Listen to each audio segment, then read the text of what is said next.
Hi, everyone. I'm Helen Taylor, and welcome to my show, Inspired Radio.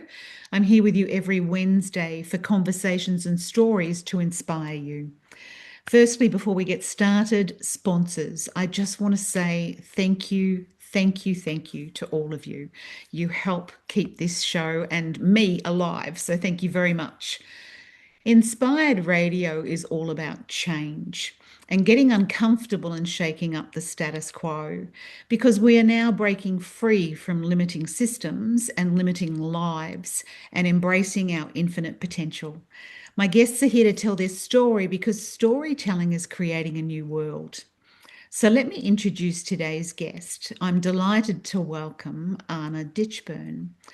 Anna is a certified hypnotherapist, an NLP practitioner, a life optimization coach, and host of the Happy on the Inside podcast.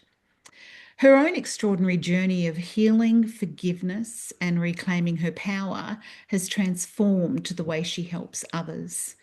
Having survived profound trauma, including systemic sexual abuse, forced abortions, and 20 consecutive miscarriages, I can't even get my head around that. Anna has courageously turned what was once her story of shame and pain into one of empowerment, healing, and purpose. So today, Anna's mission is to help others break free from the past and heal, thrive, and create a life they truly dream of. Who better to do it than her, right? Her story is powerful, confronting, and deeply inspiring. And I'm so pleased to have you here. Welcome, Anna. Thank you so much. Thank you so much for having me, Helen. It's a pleasure. It's a pleasure because you've come to me through a connection through another person. They're the best connections, aren't they? Absolutely. So tell me, firstly, I want to say you are a brave, courageous woman. You know, your past has not defined you, it's refined you in some way.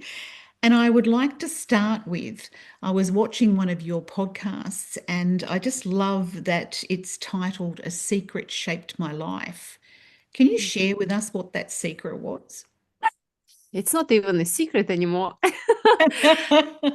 But our secrets do define us because the more we keep something inside for ourselves, the more it kind of eats us on the inside, like kind of cancer. It dims our light. But Yes. my secret, I've been carrying this for 20 years. Mhm. And I was so scared to share it because I didn't know how people will react. I didn't know what people will think of me. I didn't know what's going to happen with my life if I open up. But everything started when I actually turned 15 years old. Mhm.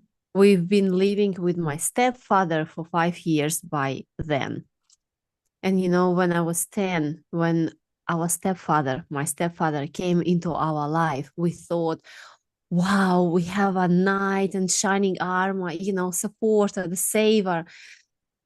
Turned out he was very controlling, very abusive, verbally and physically, And and very can I just say, because he manipulative. came into your life at 10, but he didn't live with you for quite a while. So the man that you saw around you was a different man than the one that came and actually lived with you. Totally, totally. Mm. So it didn't take long for him and my mom to move in together. I Right. think they moved in together in a couple of months. Okay. But it was everything was perfect at the very beginning, as it always starts. But then we very quickly realized that this is not the man we can trust and feel safe around. He was an army guy. Okay. He was a military guy, and he used to everything being on top, like like an army. So our house became like a military camp. Right. Yes. Yes. You have to go to bed at 10 p.m. and God forbidden you will make any noise. He Wow. had this army leather belt that he was educating us, me and my younger brother. Okay. everything has to be spotless in the house. I Wow. remember every time I would come from school and I would spend, Helen, at least 4 hours to clean the whole house and making sure everything is spotless and on its place. And if he would come home and find at least a speck of dust, he would usually come home and check, the corners. Yes. We would be punished by this leather belt. Okay. We would be punished for leaving socks on the floor, for not washing the dishes in time, Mm. or making any noises he wouldn't like. Well, So he had me, a level of cleanliness and tidiness that you were never going to reach. absolutely. Mm. He had a very high expectations of Mm. us.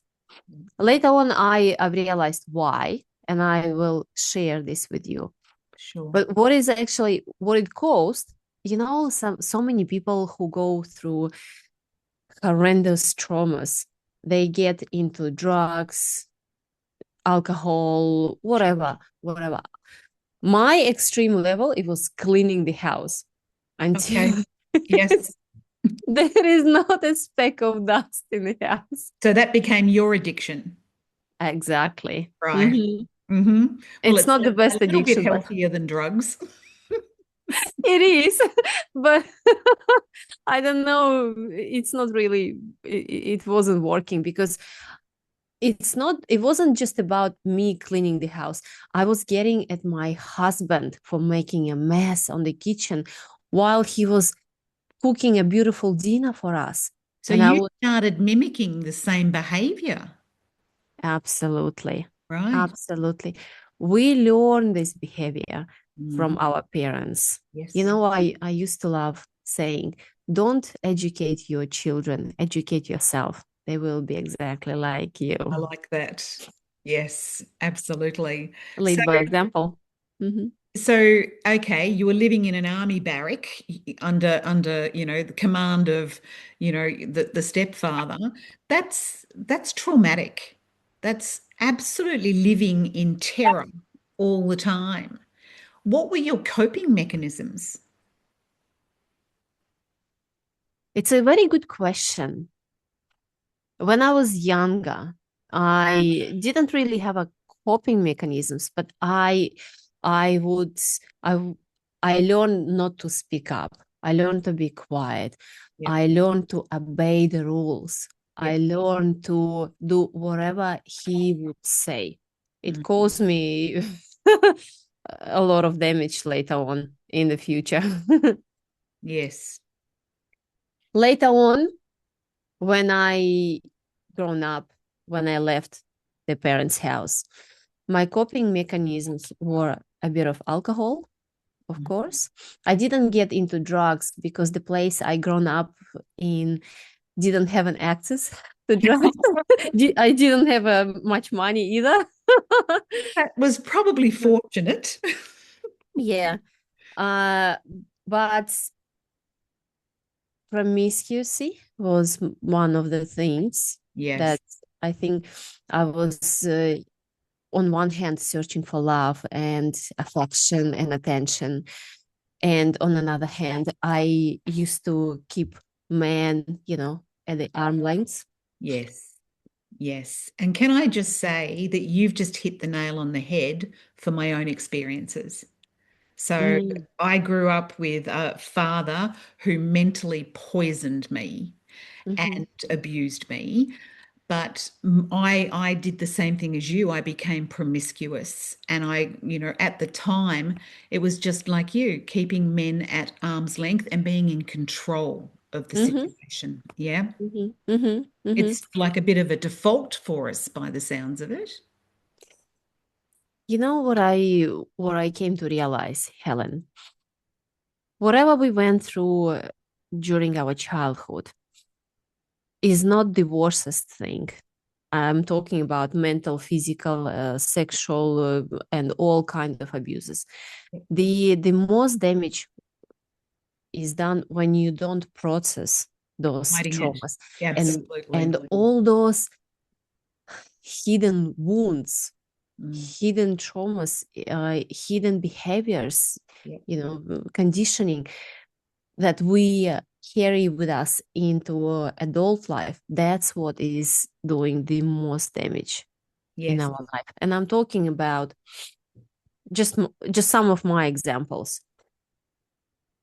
Not being able to speak up for myself, Mm-hmm. not being afraid of confrontations. Sure. I would rather do whatever you tell me than put myself first. Not Yep. putting your own needs first. Mm-hmm. Afraid of making a mistakes. I would rather die than make a mistake. Yep. Not knowing who I was, who Mm. I really was. Not trusting myself. Not trusting people. Not trusting men. Yeah. Just working hard, workaholism, Mm-hmm. all this stuff. It's like, So you were like, it's like you limit yourself and you squeeze yourself into a little box. And how is that living life to the fullest? oh, where do I even start? I think it's most importantly the freedom, this feeling of freedom when you don't really care what other people think, when you trust yourself, when you know who you are finally, when you rely on yourself, when you stop pushing yourself, when you put yourself first. And I'm not talking about selfish way. I'm Mm. talking about looking after yourself so Yes. you can help others. Mm-hmm. It's an inner peace. I remember one day I woke up and I felt like there was no anxiety, like emotions. There was no rush. There was no hurry. There was just peace and inner joy, Mm-hmm. kind of inner happiness Mm-hmm. inside. How did And you handle that? Was it frightening at first, or you just welcomed it? it was just peaceful. Mm. It was just, I can breathe again with And my what full triggered chest. that? What happened for that to become your experience? Let me finish my story and I will tell you all about this. Sure. So, when I was 10, my stepfather came into our life. All these things started happening. When I turned 15, that's when sexual abuse started. Mm-hmm. And I spent 20 years literally blaming myself or asking why me? Yep. How did I provoke him? Mm. What did I do? Like it was a voice on the back of my head, like, you dirty girl, like it's your fault and all this stuff. Sure. 6 years of being in the darkness, literally. It messes with your head, with your subconscious big time. And I remember when I was 21, I was driving my car and I realized the voice was telling me, just drive this car into the tree. Yes. Just go full speed, just end this all. That's Yep. how desperately I was searching for peace. And as I started speeding, another voice came, very, very quiet, very subtle, Helen, Mm. telling me, why me? Why should you struggle? Okay. They should pay for this. And this voice stopped me from crushing my car into the tree. And I remember at this moment, I've decided no more, I'm leaving this house. Now, if people always ask me, why didn't you tell anyone? Why didn't you leave the house before? When the sexual abuse started, my stepfather, who was a horrible narcissistic person, by the way, told me, if you ever tell our little secret, your mother and your brother will suffer. Yep. And I believed him, Yep. Helen. I truly believed him because I saw what he had been doing to my family, how horribly physically abusive he was towards my brother. You knew he was capable of carrying it out. I knew it. I've seen this. Mm. But at those point, I've realized, or if I will stay in this house and keep this continuing, I will kill myself at some point, because such a secrets, they are so dark and so heavy to carry on your own. Yeah. You are in this place where you feel like you don't have anyone to help, and you're so scared and you're afraid, and plus you've been conditioned to follow the rules, to obey the rules. Yes. But at this point, I said no more. And I remember when I was leaving the house, my stepfather told me, if you will leave the house, I'm gonna expel your mother out of the house. And I said, you know what? I don't care. Now talking about my mom, she was a loveless child, and she was always searching for external love. And when my stepfather came into our life, she put him on pedestal. She Yes. gave him all the power just so he stay in the family. Because when my biological father left, I was 4.5 years old, and my mom became a 22 years old, a single mother of two, me and my 9 months old brother, Okay. during the Russian economic depression. We had no money. Yep. We were struggling big time. So for six years, and I had to grow up very fast. Yes. So when my stepfather came, she didn't care about anything, just about the man, because it was so shameful to be a single mother at those time. And as you said when we started, he was the knight on the white horse. Exactly. A knight Insane. in shining armor. Yeah, Yes. Yes. exactly. I left the house because I couldn't do this anymore. And I remember my mom was begging me to come back because he was unleashing on her. He was telling her that your daughter is filthy and dirty, and how dare she is to leave the house like this. Even though I was 21, I was fully capable. He did expel my mom. She didn't realize why at those point. She fall into a deepest depression for 7 years. 7 years she was on medications. Few times I was saving her from killing herself. And I wanted, Helen, I wanted to yell, stop killing yourself because of this, horrible person. If you only knew what he's been doing to me, to your daughter, you wouldn't do this to yourself. But I couldn't. I was so scared. This conditioning, this Yes. shame that he inserted in me of following me. Well, fear can be absolutely paralyzing, can't it? It's almost physical. Yes. Yes, absolutely. So it's Feel- interesting to hear too, because your mother, she was part of a generation that could have stopped these cycles. But for whatever reason, she wasn't either conscious of it, or I don't know. It got passed on to you to stop the cycles.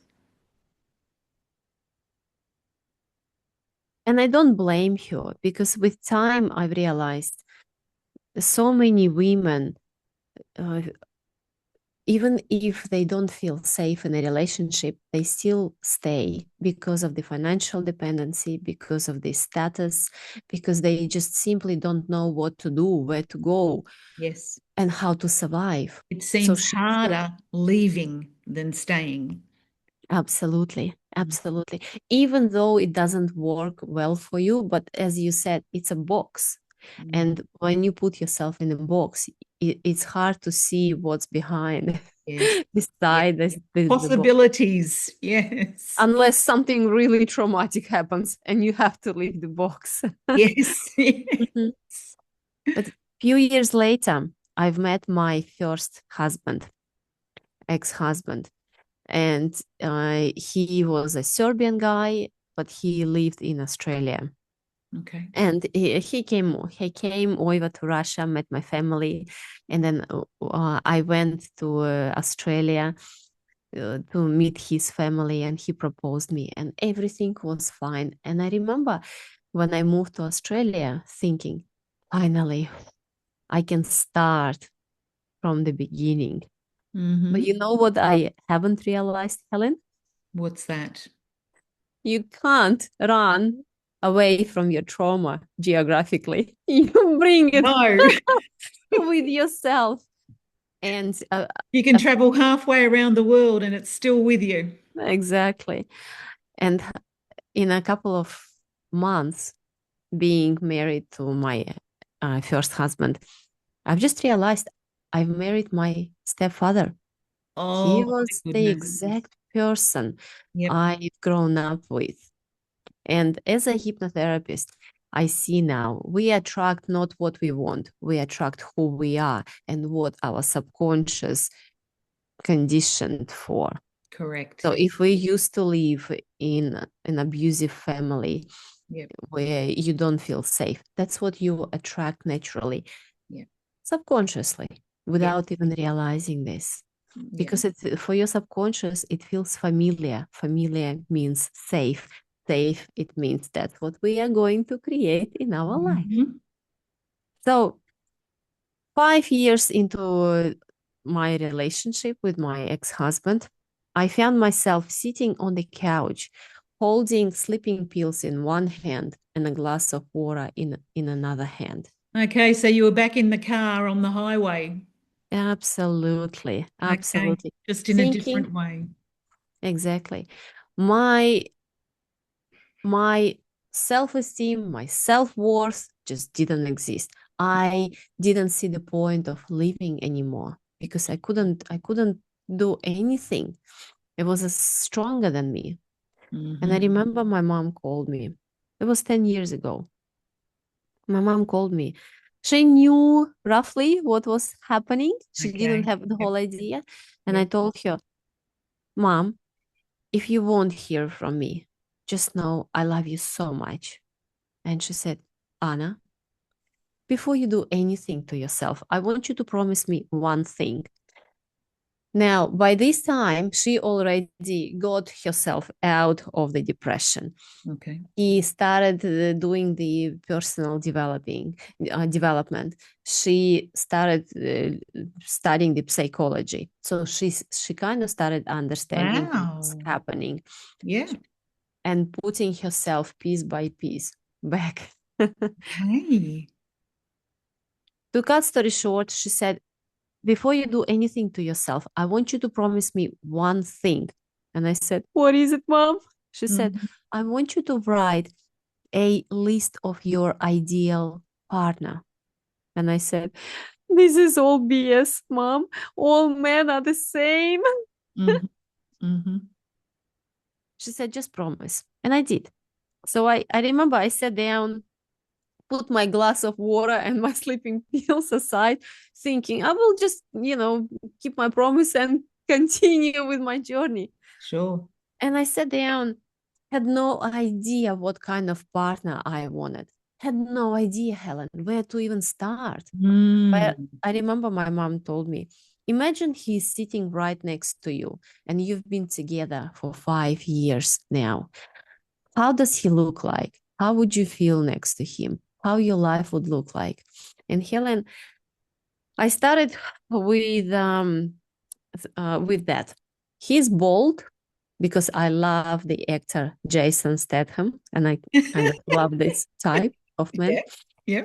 He's a New Zealander because I went to New Zealand a few months prior, and I fall in love with this country. Okay. And I wrote, he doesn't drink, doesn't smoke, doesn't do drugs. He's very honest, very loyal. He's very charismatic. He loves me. He appreciates me. We travel every 3 months. I wanted to travel the world. We built an empire together. His family adores me. My family adores him. And if I can be totally honest and open, I even put, we have a mind blowing intimacy, Sexual life. Yes. sexual life, three Yeah. times a day. Okay. It was a little bit I low. Yeah. love that you remember each and every bit of this. It's beautiful. Yeah, I've told this story. Still have this list, and I've told this story many times to remember. But you know what? Then as I was writing this list, for some reason, I stopped wanting to kill myself. Something Okay. started shifting in me. Okay. The glimpse of hope. What if I will meet this person? Mm-hmm. But then I looked at this list and I looked at myself. I was 15 kilos overweight. I was depressed. I wasn't happy. My spark in my eyes was gone. So you'd become your I mum, hadn't you? absolutely. Mhm. Hmm. And I thought to myself, even if this man exists, he wouldn't even look at me. Sure. Sure. So instead of continuing with my sleeping pills, I'm like, I'm going to the gym. I'm quitting drinking. I'm quitting smoking because I was drinking and smoking just to cope with all this abuse that was happening.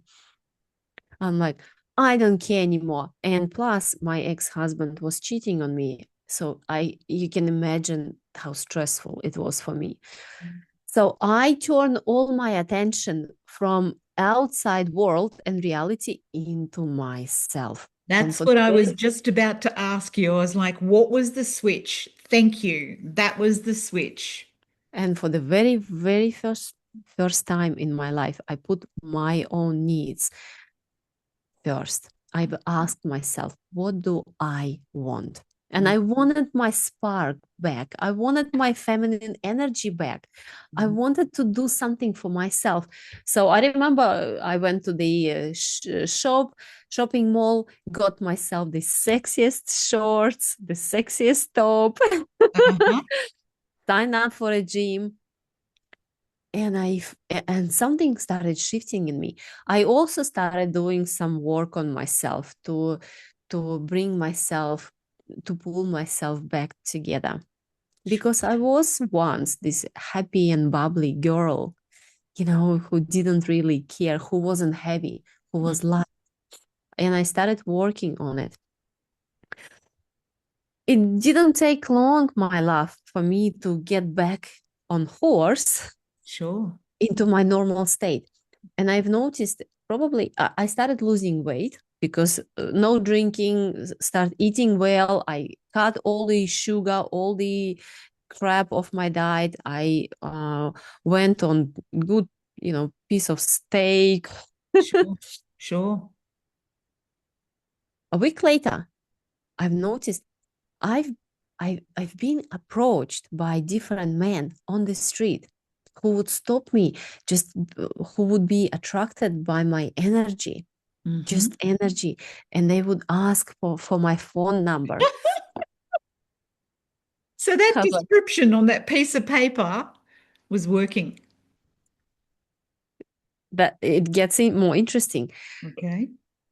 Yes and no, because all those men were not kind of yeah, Oh, right. Were you getting same. mixes of the old version? Yeah. Yeah, those men just didn't feel right to Yeah. me. It's Yeah. like, yeah, I can take your phone number, but it wasn't anything. And I started becoming disappointed, like, oh, this list, doesn't work. Do you think, It's not. do you think life tests you out? Do you think it says, come on, just go back to who you were? Do you think it tries that? Absolutely. It's not just life, it's your subconscious. Let's go Sure. back in our safety bag where it feels Yeah. familiar. Like, Yeah. let's just go back home and, go back to your wine and Mhm. see cigarette. Just Yep. forget all of this. Yeah. But it was too late. I've made a decision for myself to change my Sure. life. They say to change your life takes 30 seconds. And those 30 seconds is when you make a decision Yep. who you want to become and Flick a what you switch. want. Yep. Exactly. Yeah. Exactly. The switch was on. It was.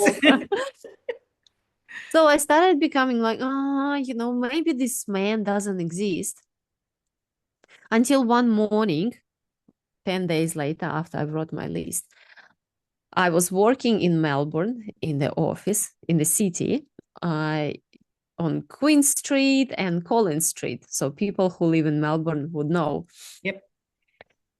Every morning, we go with my colleagues for a coffee at 10 a.m. But this morning, my phone rang and I stuck on the phone for an hour. So I told my colleagues, you guys go.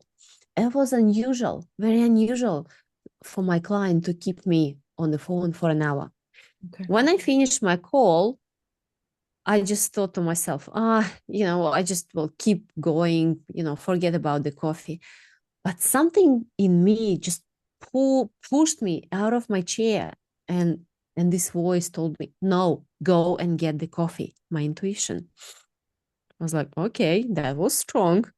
So as I was going downstairs, I've overheard some ladies talking about a new coffee shop that opened just around the corner. Okay. And I thought, oh, maybe I should check it out. As Yep. I came outside, my usual route, I would turn left, but this time I turned right on the Queen Street from Collins Street. The whole Queen Street was empty. It was 11 a.m. Wednesday morning. It Okay. was very unusual. And Something was happening. as I was going down, I saw this guy walking towards me. Oh gosh, he was bald. He looked exactly like Jason Statham. And he looked like a million bucks, honestly. He was walking confidently. And I remember looking at him and thinking to myself, this guy won't be single. Like, it's impossible. But I continued walking, and I remember he started smiling at me, looking at me as he's coming closer, and I smiled back. And as he came closer, he stopped me, Helen, and he looked at my eyes and he said, "Excuse me, but you are stunning. And I wonder if you would like to have a drink with me one day." This is like something out of a movie. I know, right? You know what I said? I can guess. I said, "You look good too." But this time was so different from the previous guys.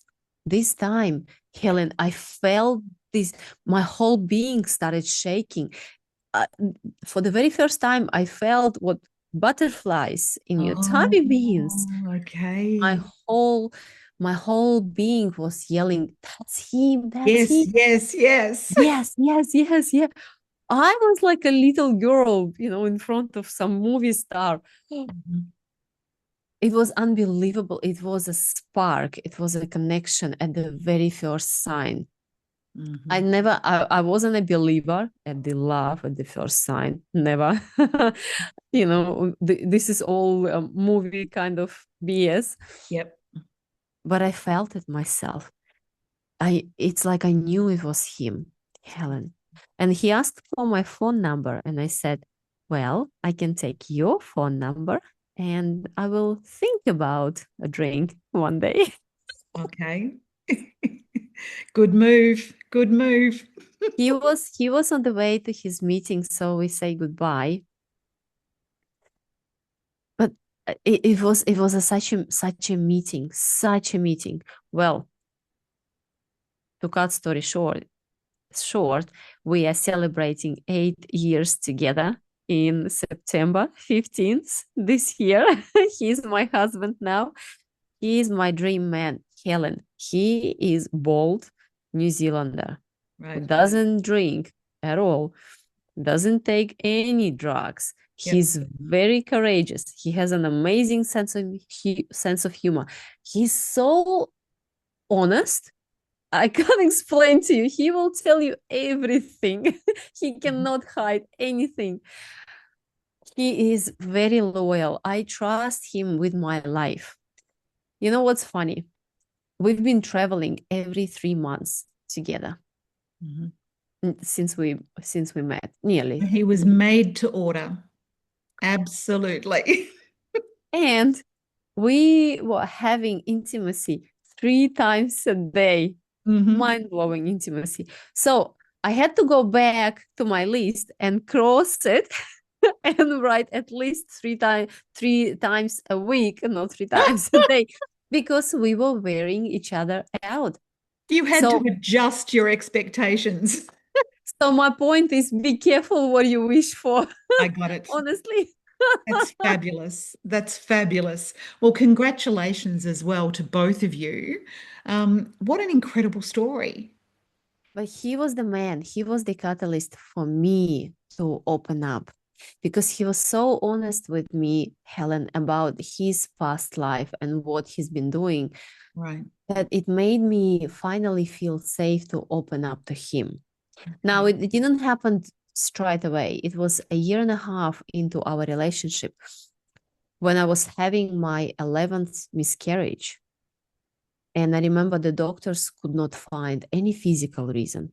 And only one doctor told me, Anna, this is something to do with your mind and with your heart.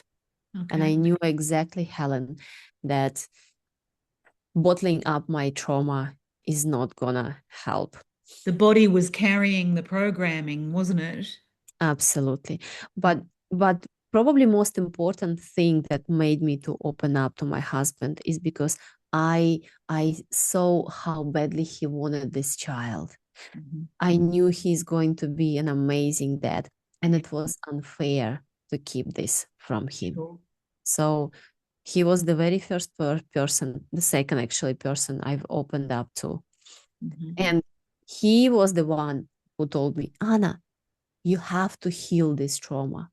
But I remember, the Russian stoic woman. Do I look like a crazy person? What I love what you were saying about yourself in your first episode is just suck it up and move on, kind of deal with that. That's Mm. how I used to live. Just suck it up and move on, Yeah. forget it. But forgetting, it doesn't mean you can move on and No, let go. No, it doesn't work like this. Your no. past trauma, your past conditions are running your life on the They background. quietly follow you around. Oh yes, Yeah. yes. And they shape your decisions in life Yes, they do. as well. So I've tried so many modalities to heal myself because we wanted to bring this baby in life. Sure.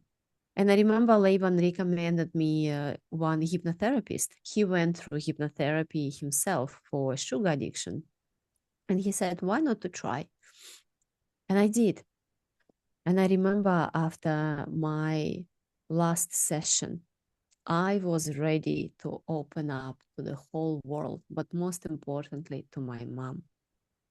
And I Wow. remember I've called her on a video call and I said, Mom, I was crying. I have to tell you something. She said, what is it, Anna? I said, Mom, I forgive you. She said, what for? I said, for not being able to save me, for for being so weak and for not being able to do anything. And she said, tell me more, Anna. And I said, Mom, I was sexually abused. Did she know? She told me later, Helen, that when I was 16, she kind of had this thought that something is going on. Yeah. But then she told me, Anna, I couldn't bear this thought. I couldn't believe that the soldier, the army guy will do something, like the man like him will do something to a child, to Mhm. a teenager. So I kind of swiped it off. Okay. Yeah. But what now as a hypnotherapist, I think she couldn't face it because she was kind of blind. So she couldn't even face it.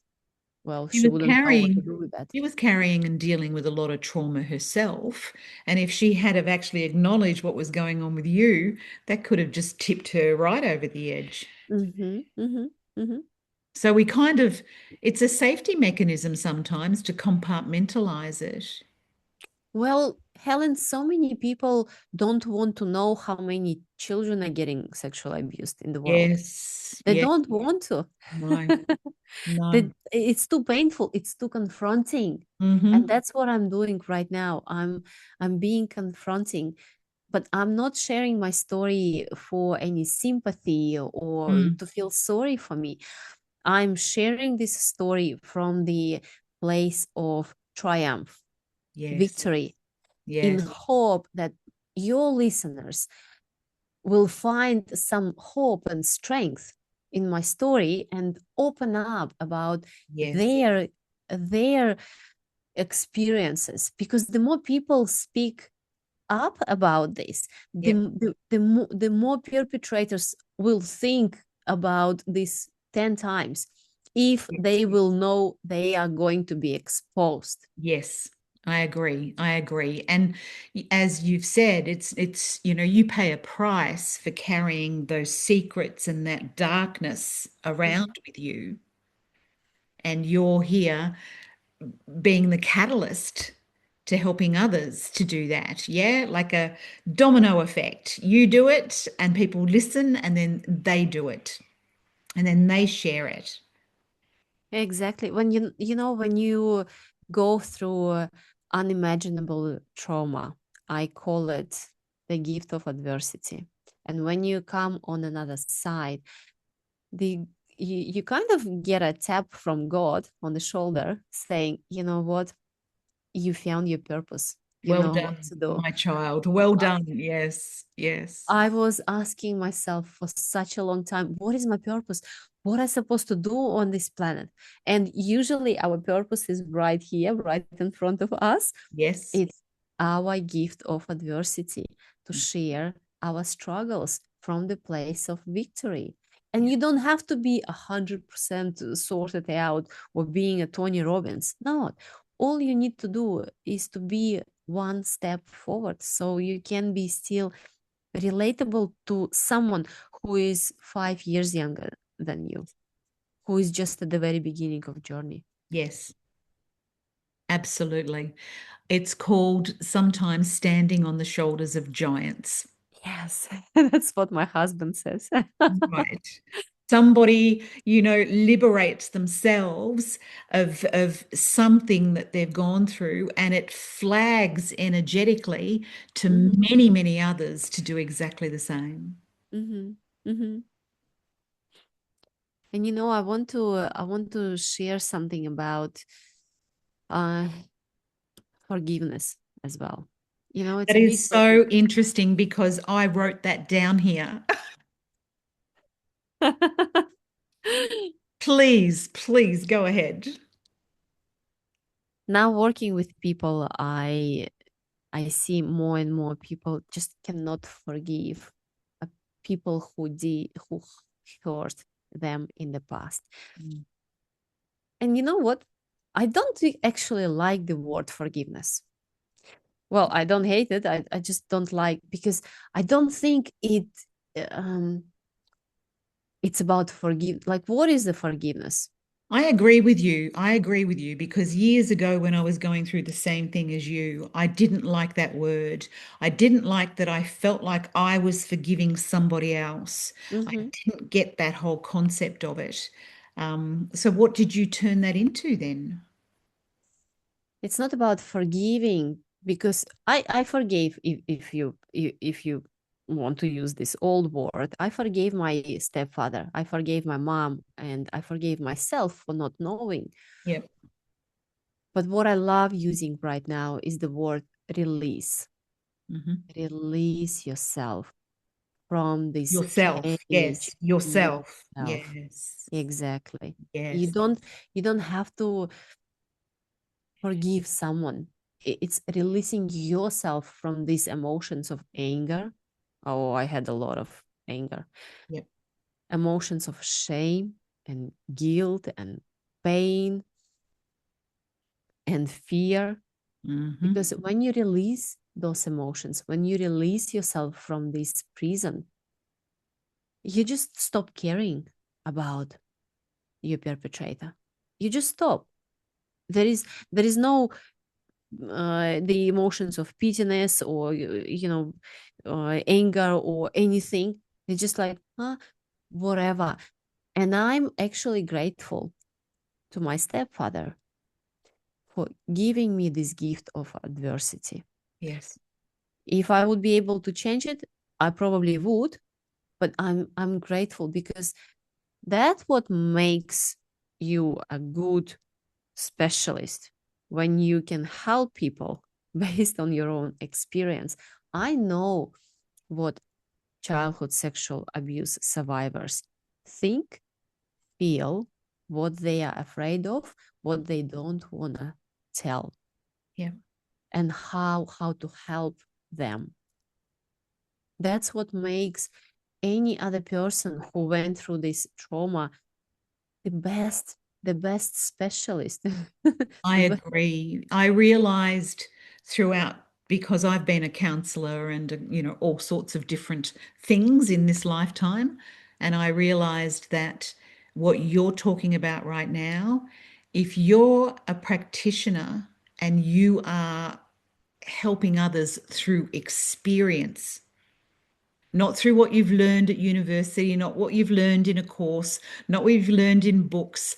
It's the experience, and it's the best type of therapy there is, because how can anybody who hasn't been an alcoholic truly help an alcoholic? Mhm. Right. And I think it's the new wave of practitioners. It's going to be experiential. Yeah. Well, if anyone from our listeners are looking for any psychologist or a personal trainer or a coach or hypnotherapist, I want to share one tip with you, Yeah. because when I was looking for my specialist who can help me, I was asking people, do you have an experience of working with childhood trauma, Yeah. especially sexual abuse? Yeah. And so many people would say, yeah, we have an experience. But that was a more traumatic sessions than than the experience itself, because they couldn't cope. And I could see, I I could feel their emotions, and I would retrieve myself back. Because when you go through such a horrible experience, you kind of subconsciously don't want to scare people, don't want to Yes, I know exactly confront. what you're talking about. You dial it down because you You can, dial it yeah, down, but it doesn't like, that's so wrong in a correct, therapy. correct. You have to go full on. You have to be totally open and Yeah, honest. And I wanted someone who can resonate with me, yes, because opening up about childhood sexual abuse can be very shameful and very scary. yeah. And if you think that this person can judge you at least a little bit, you will never be healed fully. You will never open up You won't fully. open all of it up. No, no, I hear what you're saying. Yep. So you've got to ask questions You're about gonna their ask body, yeah, questions. and you want Mhm, to know what experience they've got and what sort of traumas, and their mhm, success as well. mhm. Yeah. And now you can open YouTube and find so many people who are Mhm. coaches, therapists, psychologists, who share their stories openly. So find someone you can relate with, you can Exactly. resonate with, Yeah. and also see, do they live the life you want to live? And if so, that's probably your person.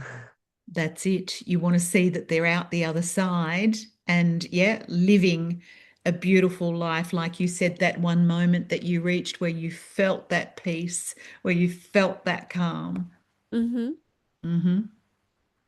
You need someone. I've tried to to heal myself on my own. I've tried. I've read so many books, listened to so many podcasts, motivational speeches, but I wasn't taking myself deep enough. I just Yes. didn't know how to. Yes. Because when we stuck in our head, we very often do. We just in our head instead of our heart. The head is here to keep you safe. The mind. It doesn't want you to go deep into subconscious and change those patterns, Yeah. because those patterns that we learned before the age of 12 are very deep in our subconscious. And if we learned that don't pet the lion, don't hug the crocodile, that's what we're supposed to remember for the rest of our life. But we also learn you are not good enough. The world is unsafe. Money doesn't grow on the tree. Yep. You have to be a good girl. So all of this mixes up and stick in our subconscious, and that's what is running our life on the background. And we're not designed to see into ourselves as well as we can actually see into others. So we need somebody else to either mirror back or ask questions, so that we have to go and get our own insight. That helps us go deeper, doesn't it? What my hypnotherapist helped me with is to bring me back without re-traumatizing myself and see what happened to me, not through my 15 years old Anna's eyes, but my 33 years old Correct. Anna's eyes. And Correct. Helen, that was a totally different story. Yeah. That's where I saw there is nothing I could possibly do to provoke his sexual abuse. Because what I've seen, if I would be, I was 33, I was his age when he did this to me. When I was 33, if my 15 years old nephew would come to me and say, hey, Auntie Anna, I just fall in love with this girl and I don't know what to do, I would never, ever touch him. And even if a 15 years old boy or girl would come to me, undress themselves and start, throwing themselves at me, a normal person would say, hold on a second, put your clothes on, let's talk. There is something wrong with you. Yes. The adult is always responsible for his actions, always. A normal person, it doesn't matter how I would be provoking him, even though I wasn't. There was nothing I could possibly do to provoke.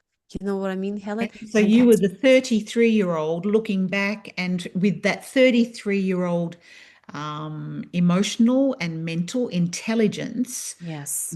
from experience and from growth, you could look back and go, oh my gosh, there was she didn't ask for it, and there was nothing she could have done. And plus, all what he was threatening me with, that was such a bullshit. Sorry for my language, but I don't have another words for it. Yeah. I saw he was more afraid that I will expose him, so he had to threaten me. Yep. He could possibly do something. It's better be safe than sorry. So my instinct kind of tried to protect me.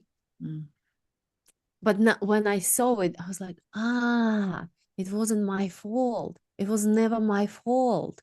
And that was the beginning of you releasing yourself. Yeah. Yes, Helen.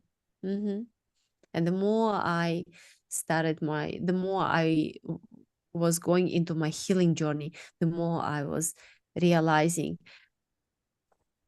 I'm not this 15 years old girl anymore who was scared, who was afraid of speaking up, who was taking too much on her plate, who was afraid of making a mistake. I am 33 years old now, and I'm stepping in and I'm taking care of this 15 years old, Mhm. and no one can mess up with me and with her anymore. Yeah. And that's the feeling. When you ask me, how does it feel to be free? That's the feeling. Okay. There is there is nothing can kill me anymore Yeah. or hurt me anymore after what I've gone through. That is beautiful. That is an absolutely beautiful way to sum that up because it's not about just hearing what you said. Everyone felt what you just said. You can feel that current version of yourself saying, I've got her. I've got the 15-year-old here, and she's okay with me, and I'm okay. It's a feeling when you kind of become a mama bear. Yes. There is no one can mess with mama Yeah, bear. absolutely. And Absolutely. that's very freeing. That's very freeing. You just don't afraid of anything anymore. Like Yes. whatever. That is just beautiful. I can see everybody getting out there with pads and pens and starting to write down their ideal partner Yeah. and starting to write down maybe a few other things that they'd like to conjure up for themselves as well. It's just an incredible story, Anna. Well, Helen, I have a good news for you. Yes, please. Laban and I And started Laban, for everybody who's listening or my watching, husband. is your husband. Yes, Yes. my husband and I, we started this Facebook group called Create Your Purpose Partner, where I share all of these techniques with people. Okay, It's a okay. free Facebook group. I'm happy to share That's the the link. link that you've given me. I haven't given the link to you yet, but I will. If you just type Create Your Purpose Partner Okay. live on Facebook, you will see me in my uh, beautiful red dress, wedding dress, and my husband in his velvet jacket. Okay. Free to join. We had so many positive stories. Usually people who implement everything we share Mhm. with meet their partners within 3 months, usually. Wow. I don't know where these 3 months came from, but Yeah. usually Yeah.